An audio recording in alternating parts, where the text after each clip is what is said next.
Greetings, my dear fellow Nigerians. If you are listening to my voice now, congratulations. You have survived the fake and bonds of our history into the new dawn.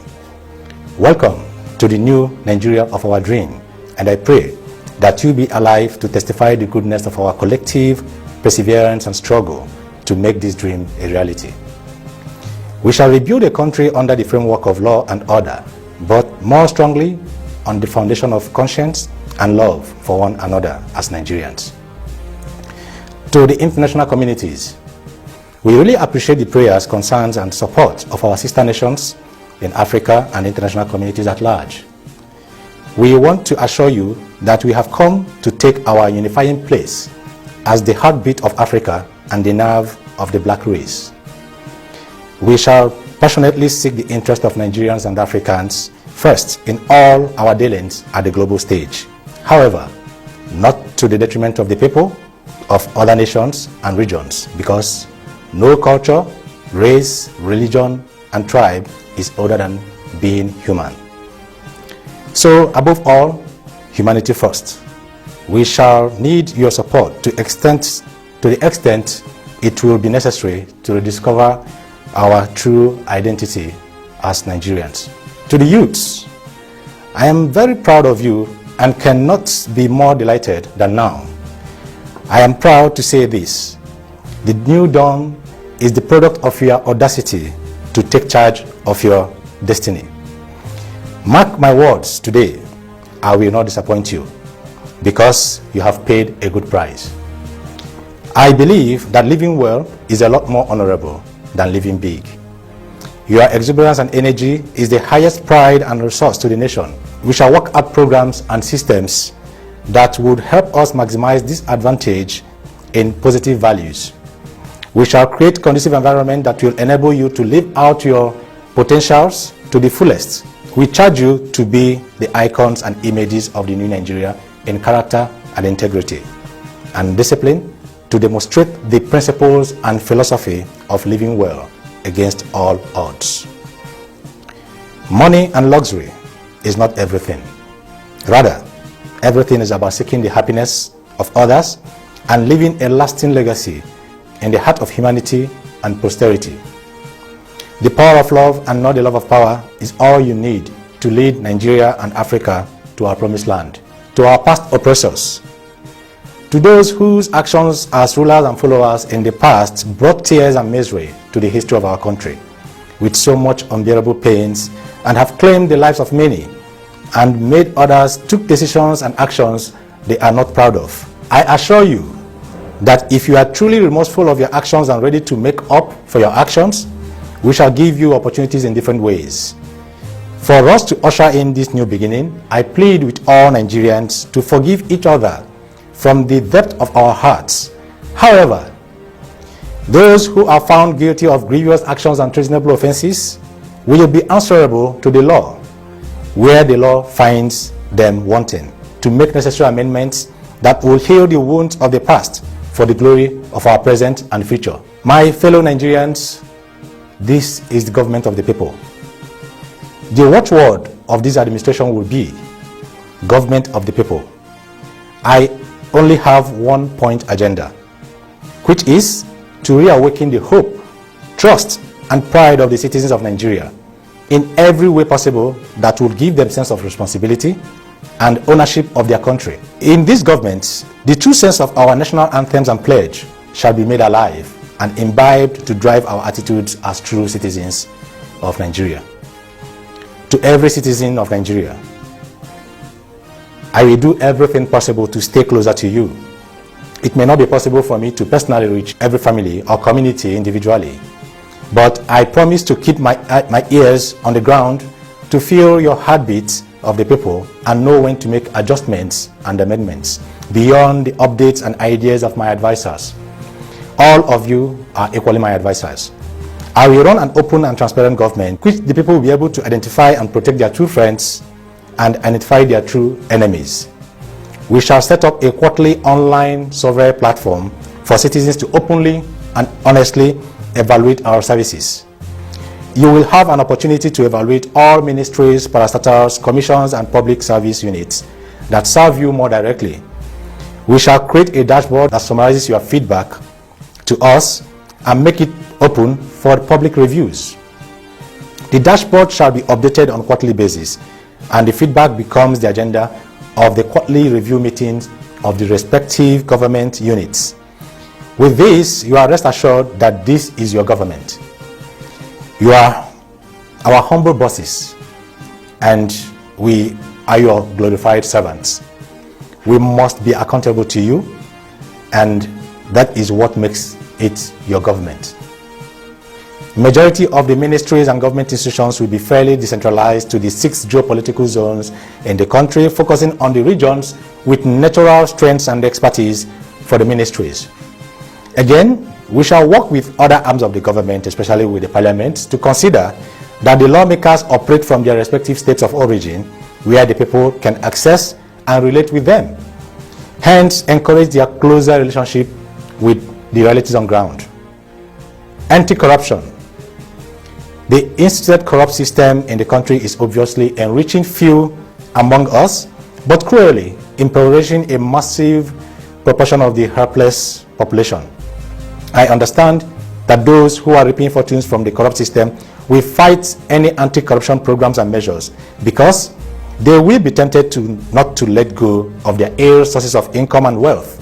I want to assure you that if you are that smart and that worked that hard to identify your livelihood from a corrupt system, you can equally be smart, even smartless, to identify livelihood from a corruption-free system. We may not spend much energy and resources in fighting corruption this time. Our anti-corruption measures will be the system itself, a transparent and author program system that is ruthless to violations.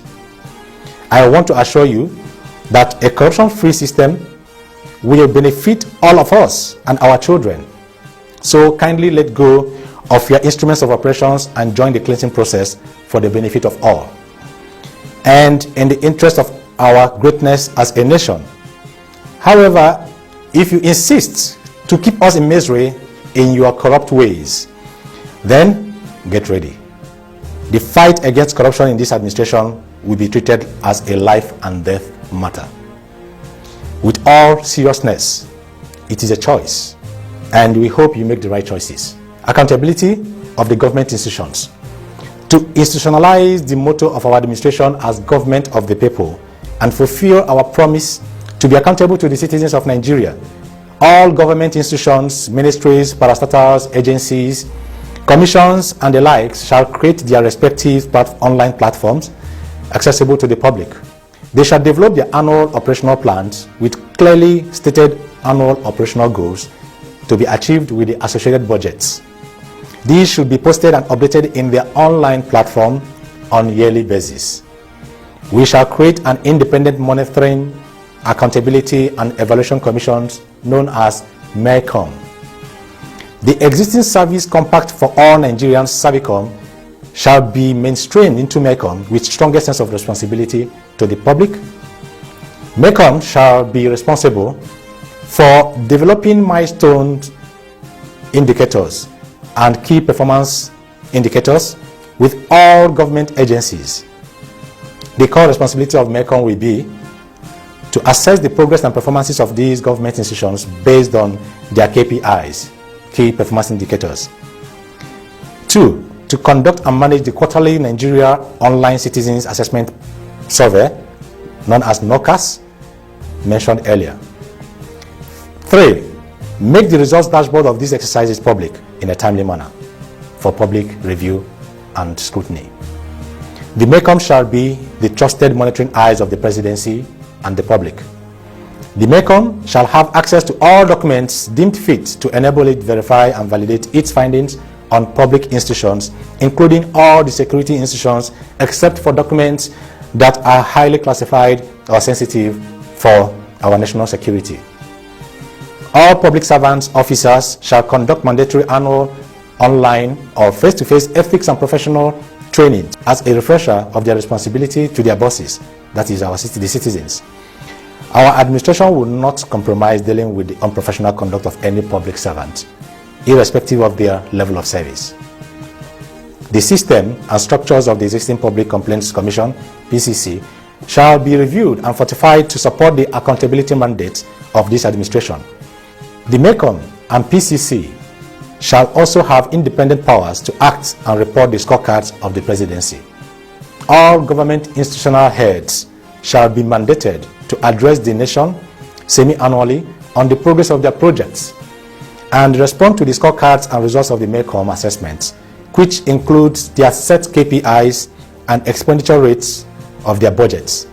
Any institution with overall KPI score of less than 60% at any end of any calendar year shall be held accountable and face the possibility of reshuffling for improved capacity and responsiveness to Nigerians. Cost of governance. We shall constitute an independent committee of federal, professional, and moral character to review the relative cost of governance in Nigeria and make their recommendations public in a timely manner. The committee shall have independent powers to access every document and reports as it deems fit. Their recommendation will include the maximum functional workforce required for all government institutions. Our administration will be strongly guided by the recommendations of the committee. Economy. The focus of our administration as the driving force of our economy will be the promotion and use of our local contents. I have observed that the world economy superpowers have invested more in developing and selling their local economic strength as against foreign goods and services. That we shall do. We shall review and possibly revise our Local Content Act to reflect the seriousness of this administration on this strategy. I encourage the youths. Now the floor is open for you. This administration will create a conducive environment as much as possible to support your creative ideas in promoting and selling our local economic identifiers to the world. To ensure this, all public servants or office holders and their families shall utilize the local products and services they produce in the country after 2 years of service in our administration. For example, all staff in the ministries and commissions of education shall enroll their immediate family members in government schools. Those in the ministry and commissions of power shall only use the power supply from the national grid in their homes with no alternative source of power supply. Those in health ministries and commissions and their families shall use our hospitals and healthcare services provided in Nigeria. This will apply to all other sectors of our economy and livelihood as a nation. With these economic strategies and focus, entrepreneurship will be strongly encouraged and more job opportunities will be created. We are confident that job opportunities will be looking for our youths and no longer our youths roaming about the streets joblessly. We aim to reduce unemployment rate by 40%. We could have aimed higher, but we may spend more energy and resources and time in building enabling systems and cultures that will crush unemployment to its barest minimal level in the future. Education. It is worrisome that over 13 million of our children within the school age of 4 to 14 years are out of school. And this is the highest recorded in the world in the early 2019. We understand that this has been a deliberate strategic act of some bad political elements in the old Nigeria to keep majority of our children in their regions and communities out of school and jobs, in order to use the helpless population to sustain their ill fortunes. The only education provided to this helpless poor young population is the false ethnic and tribal differences among them. This is the new dawn. Together as a nation, let us aim to enroll at least 80% of all our children between the ages of 5 to 16 years through the basic education system, from primary 1 to junior secondary school 3. After reviewing the state of the nation's economy, if we are able to identify other sources of funding, we shall invest more to increase the UBE to senior secondary 3. We shall charge the Ministry of Education to also review our education content and systems to reflect our cultural context, human values, and development aspirations as a nation. Hence, we shall revive our vocational and technical schools to improve our vocational and technical manpower. In all, this is to say that education shall be a huge interest of this administration in the next 4 years. This includes the content, context, quality and infrastructural support at all levels of education. Technology. This is one area we will not compromise. This is one area that we shall maximize the strength of the youths who are blessed with the gift of discernment and creativity in technology. We have seen a lot of demonstration of technical capacities in this area, despite the fact or notion that it is not considered as a strength in Africa. But we shall take a chance and make a huge leap into it. One of such exploits will be in the information communication technology ICT, digitalizing our citizenship, strengthening our economy, and in the anti-corruption programs. However, we shall not lose our cultural values as Africans and Nigerians to technology. That very nature that makes us humans remains with humans. But that which makes us ethically superhuman, we can give to technology. We may not go with the atomic speed that the world would want us to go, but we shall go with the speed we are comfortable with, so that we don't lose the very nature that makes us humans and not robots. Agriculture. This is the most essential needs of humanity. If we fail in this aspect, we have failed in all, because we need to feed well and be alive in order to support other sections of our livelihood as a country. We shall go back to our natural land resources we have abandoned since the discovery of crude oil. We shall welcome programs that will make organic food sufficiently available to all citizens and possibly sufficient for exportation. We shall rest on the shoulders and expertise of the Ministry of Agriculture to lead and feed us sufficiently. Local and commercial farmers will be encouraged with all available government institutions, instruments, and farmers shall be highly rated in our social cadre through several government programs. Health. We all deserve to live healthily and happily. We all deserve to access basic affordable health care. I will charge the Ministry of Health to pay attention to the health systems, infrastructures, and health workers' welfare with no discrimination of professions and services, because all services in our hospitals matter to life. Each hospital leadership shall be aware of the budget allocated to it. Communities shall be empowered to be stakeholders of all the government hospitals located in their communities. Each hospital shall be subjected to the local MECOM assessments. The efficiency of the National Health Insurance Scheme shall be reviewed and possibly revived for optimal services to the citizens. While exploring the best technology could offer in the promotion of health, our administration shall focus more on using technology in the development of our health strength as Africans, which is tradomedicine.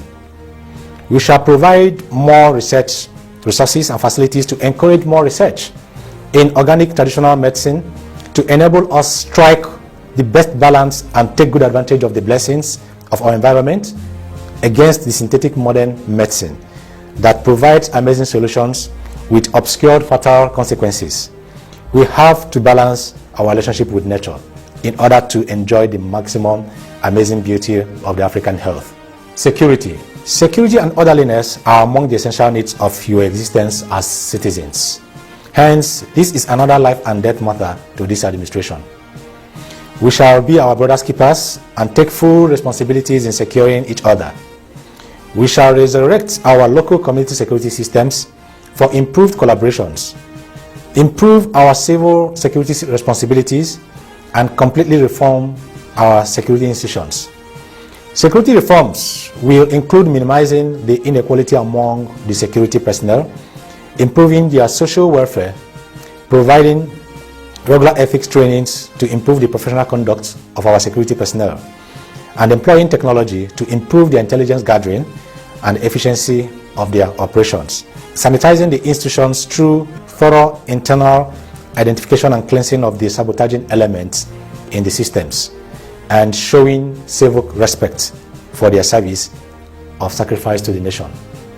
By civic respect, we are encouraged to treat any security agent we meet on the way with utter respect and regard for their roles in protecting us and sacrificing their lives for the nation.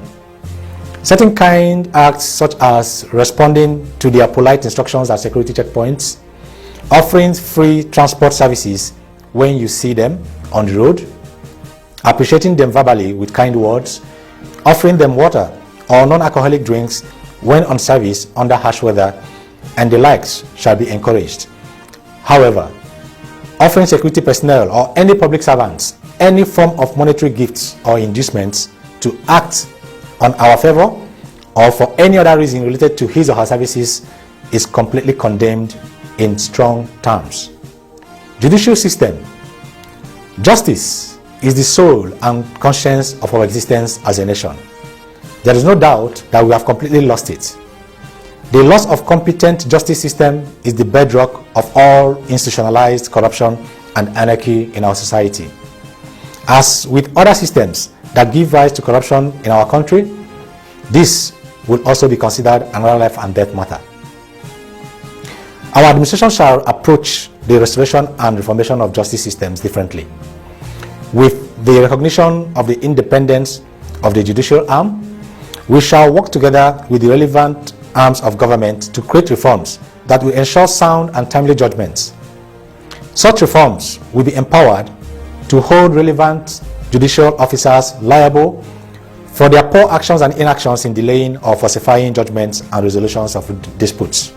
Reward judicial officers who have demonstrated character and integrity in their judgments over time, ensuring adequate competent judicial officers in all ranks of courts in the hierarchy of judgment in Nigeria.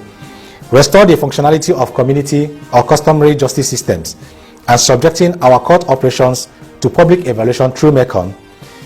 Restoring of our community justice system is a way of stepping down our government to the community level, empowering the communities to own their justice systems within the framework of Federal Justice Code of Conduct, and leveraging the knowledge of the environment and people in the communities to address many simple disputes without overstretching or overwhelming the higher courts. National revenue sources. Our administration shall try as much as possible to dissociate itself and our country from foreign loans or redeemable external aids, except on occasions of extremely justifiable needs. Hence, we shall focus on internally generated revenue to power our country to economic and financial freedom. In addition to other IGR plans, we shall pay additional attention to rejuvenating our local resource opportunities, such as awakening our production lines through our industries, providing conducive environment to encourage our youthful, industrious and hardworking population, and strengthening our taxing systems. I wish to remind us that taxing is an act of charity to each other and patriotism to the country as our home. It is a collective pull to take care of our essential needs as a people. It is an atrocious crime for one to benefit from the collective sacrifices from others without making one's contributions too. The government will take full responsibility in ensuring that every soul reaps the dividends of his or her taxes. Unity of Nigeria. No culture, tribe, religion, and race is other than being human.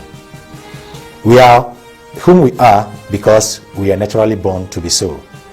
Our ethnicity, origin, race, tribe, and in most cases religion, we are not by our choices. You are Igbo because you are born Igbo. You are Hausa because you are born Hausa. And you are Yoruba because you are born Yoruba. And same for other ethnic groups and original identities. You are a Muslim probably because you are born in a Muslim family. Same if you are born in a Christian family. So why do we fight a cause that is beyond our choices? This is a natural design of beauty and complement, not by choice. To those groups or regions who seek secession because they are unjustly marginalized, I feel your pains, and you are right to seek solutions to the injustice meted on you.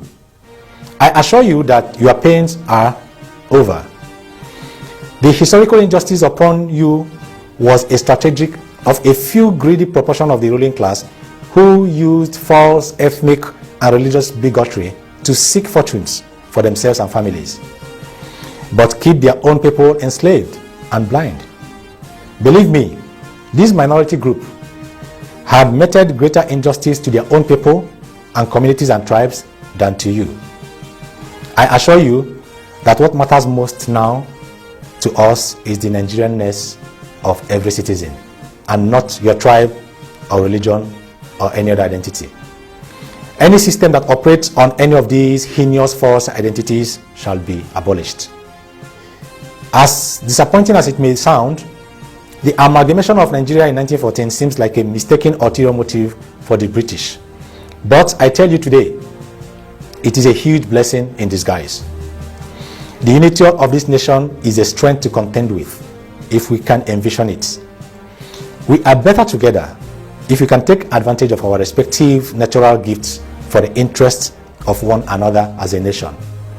We need the vast agricultural resources of the North, the commercial and technological might of the Southeast, the craftsmanship and intellectual exposure of the Southwest, and the energy and aquatic resources of the South-South to become the formidable pillar that Africa and the global communities have been waiting for.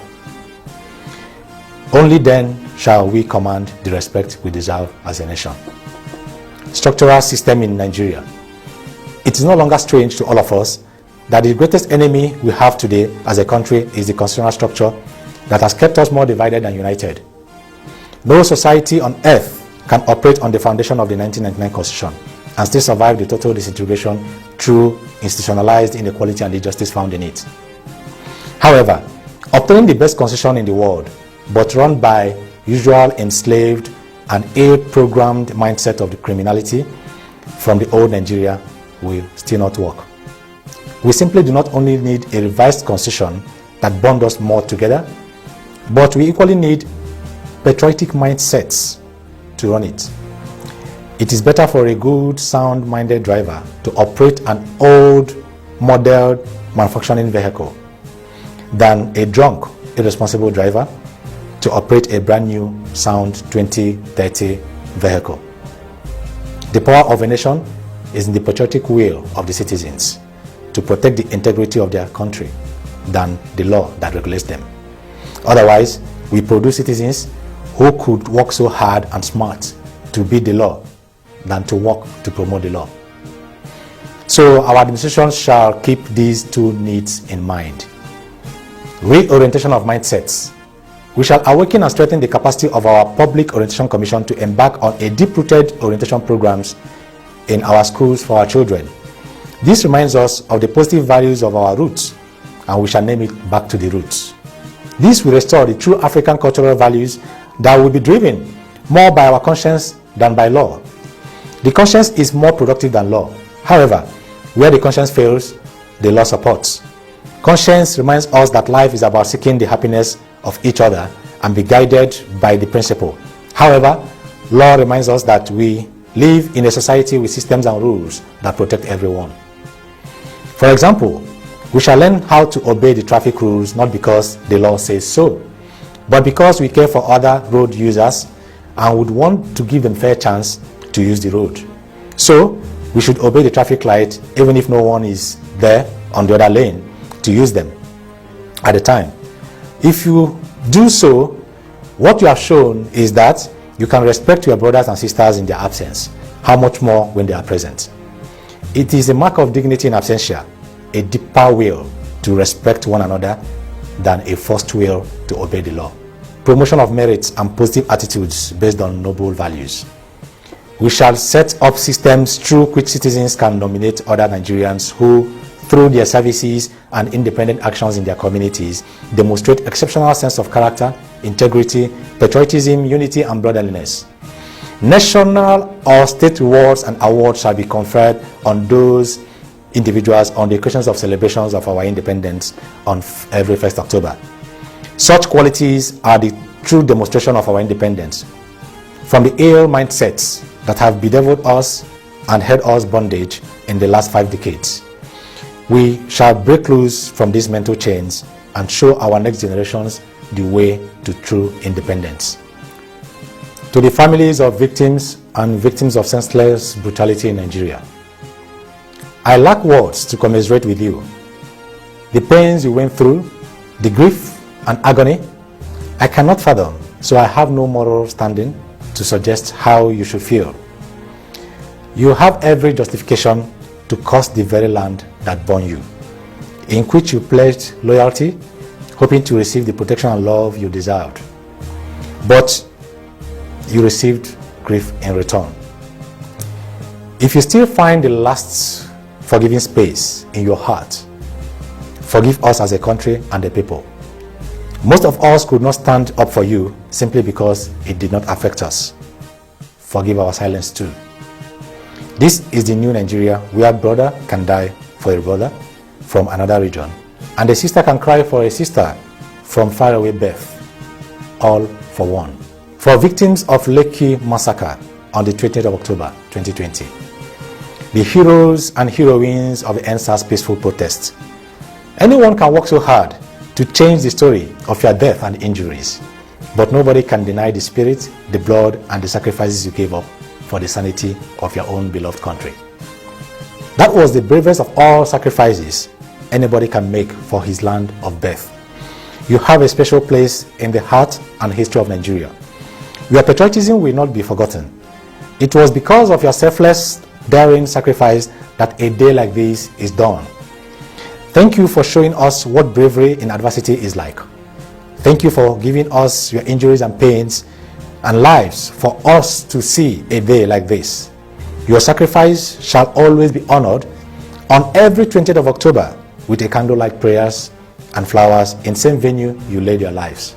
My fellow Nigerians, I cannot say it all, but it has finally come to stay. This is the new beginning of the home we all prayed and fought for. My special appreciation to all those who have given so much to see this reality, made incredible selfless sacrifices, and took unbelievable risks in the hands of the bad elements that demonized us for decades.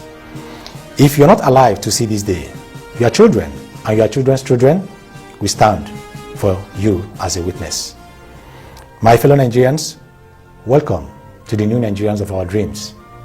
This I do for the love of my country, Nigeria.